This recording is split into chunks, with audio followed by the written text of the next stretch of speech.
नमस्कार, मैं चंद्रशेखर जोशी देवभूमि टुडे में आपका स्वागत है।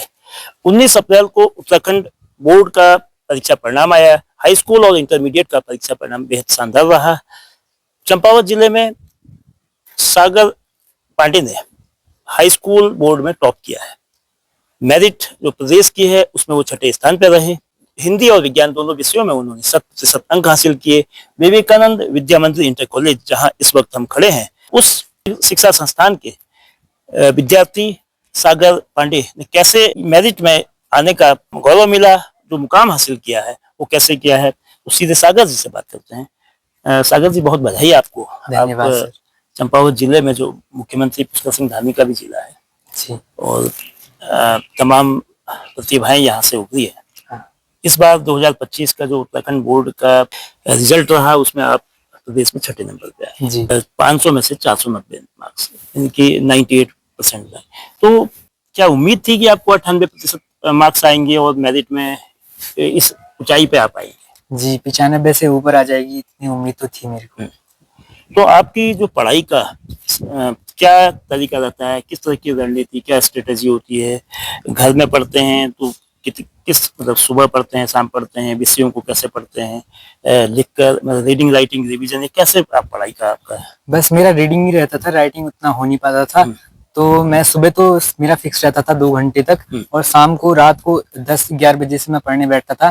फिर जितनी देर मेरा मन लगता था मैं उतनी देर तक पढ़ता था। तो आप देर तक पढ़ते थे तो उठते भी देर में होंगे? उठते देर थे। लेकिन फिर विद्यालय आना होता है, तो इसको कैसे मैनेज कर? उस टाइम स्कूल 9 बजे का था, तो मैं 6-7 बजे तक भी उठता था तो मैनेज हो जाता उन 2 विषयों में तो आपने 100 आउट ऑफ 100 था। लाए। जी। आपका इंग्लिश में 88 मार्क्स हैं। जी। अगर अंग्रेजी में 6 मार्क्स और होते तो आप मेरिट में शीर्ष पर होते हैं। जी। तो जो आपका अंग्रेजी में आप 88, हिंदी में 100, तो ये अंतर कैसे रहा? इंग्लिश वो थोड़ा अंतर इसलिए आ गया क्योंकि हिंदी मीडियम होने की वजह से थोड़ा इंग्लिश कम रह पाता है स्कूल का। मतलब वैसे बढ़िया पढ़ाई थी हुई थी, लेकिन थोड़ा कम आ पाया उसमें। तो आप जो सफलता का जो श्रेय है, आप कैसे कैसे देंगे? विद्यालय की भूमिका कितनी है? जाहिर है कि परिवार की तो भूमिका होती है, माता पिता का मार्गदर्शन हमेशा होता है, लेकिन परिवार की पाठशाला से विद्यालय की जो पाठशाला होती है उस तक कैसे प्रेरित करते थे गुरुजन? विद्यालय का भी 100% योगदान रहा इसमें, और गुरुजन भी हमेशा बताते रहते थे कि इस प्रकार से पढ़ो, इस प्रकार से जो क्वेश्चन आएंगे वो आएंगे करके सब बताते रहते थे।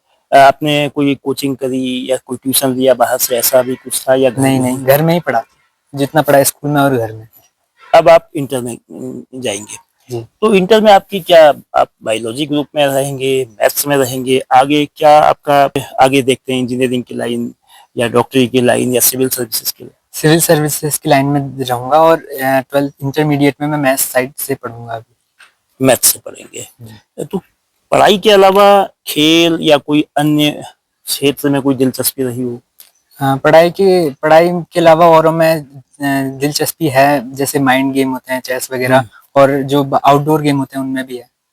उन सब में है। चलिए, आपको बहुत शुभकामनाएं हैं। सागर पांडे के पिता भुवन पांडे साहब हैं। तो जब आपने आज परिणाम जाना कि बच्चे का परफॉर्मेंस ऐसा रहा, प्रदेश में मेरिट मिली, तो आपकी क्या प्रतिक्रिया थी? क्या उम्मीद थी आपको ऐसा कि बेटा इस तरह से? जी, ठीक ठाक निकलेगा करके तो मेरे को पता ही था, लेकिन मेरिट में आ गए तो और भी अच्छा हो गया वाली बात होती है। आप लोग जैसे क्या बच्चे को घर में गाइडेंस कर पाते थे पढ़ने में, या स्वतः पढ़ता था बालक? अपने हिसाब से ही पढ़ता है सर, इसमें तो ज्यादा कहने की जरूरत इसको नहीं पड़ती है। बाकी विद्यालय का भी इसमें योगदान है पूरा पूरा।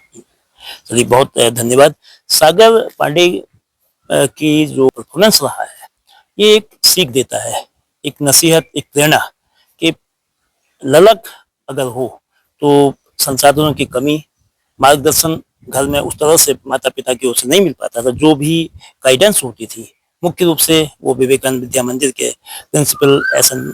जोशी साहब और बाकी गुरुजन देते थे। लेकिन बच्चे में जो नेचुरल प्रतिभा थी, परिश्रम था, और उसका नतीजा है कि न केवल चंपावत जिले में उन्होंने टॉप किया, बल्कि प्रदेश की उत्तराखंड माध्यमिक शिक्षा परिषद के हाई स्कूल की परीक्षा में उन्होंने छठा स्थान हासिल किया।